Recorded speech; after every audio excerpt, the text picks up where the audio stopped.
Hey guys, Sleepy Reader here with a little review of Insufferable by Mark Waid. This is a webcomic that Mark Waid has started up in his attempt to experiment with how to market comics on the web.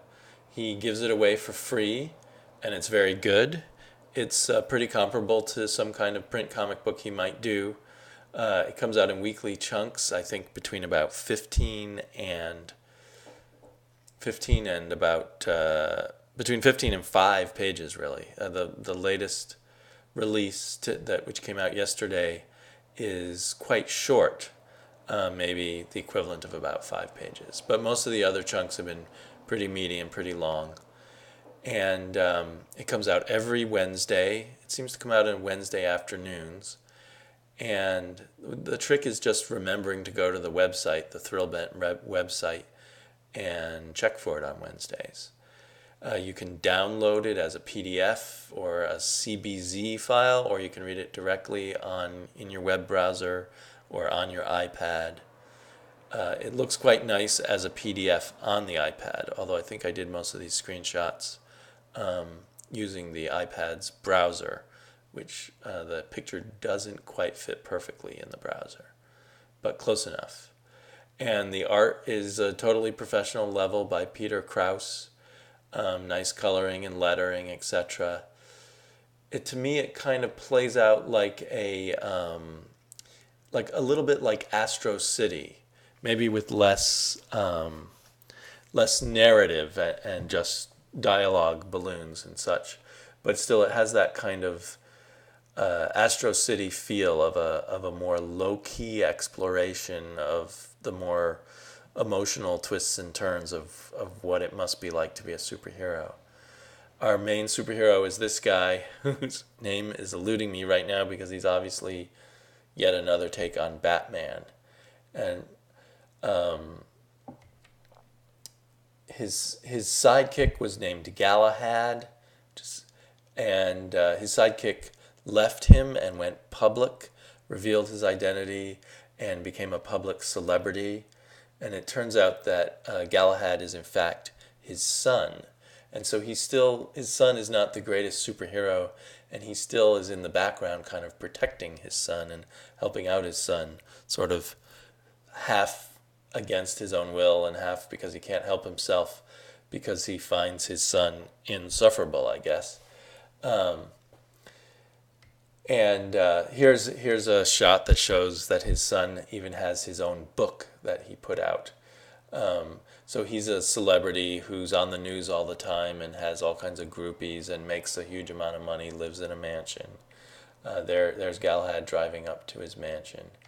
And we see here what Galahad does after a night's heroics compared to his father, who's alone in some secret hideout, tending to his wounds, whereas Galahad's off having an orgy with his groupies.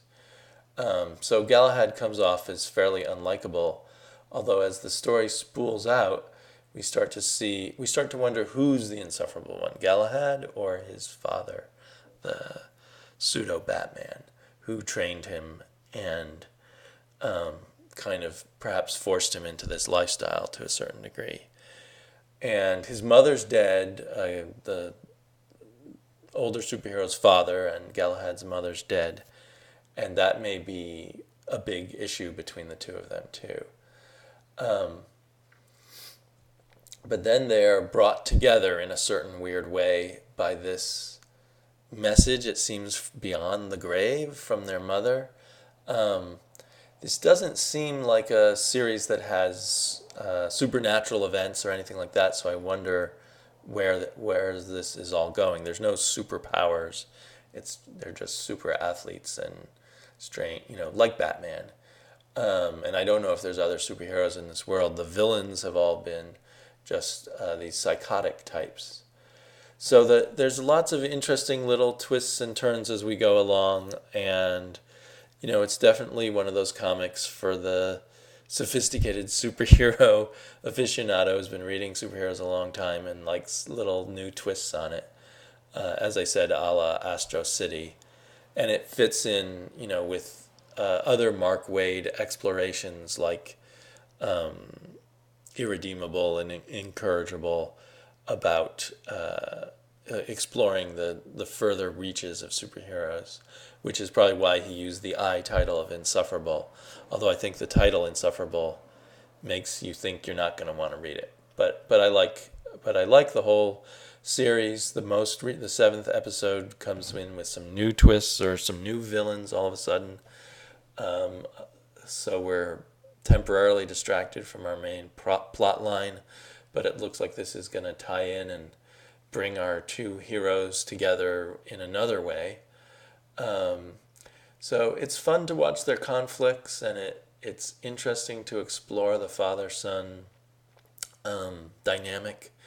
There aren't any cliches here. Nothing. There's no easy answers here. I definitely say check it out. It's free. Maybe someday it'll come out in print. Maybe it won't. I'm guessing it will someday. But it's definitely a way to sample it now, and you can always buy it in print again later. So this has been Sleepy Reader. Hope you've stayed with me to the end, and I will talk to you all again soon. Good night.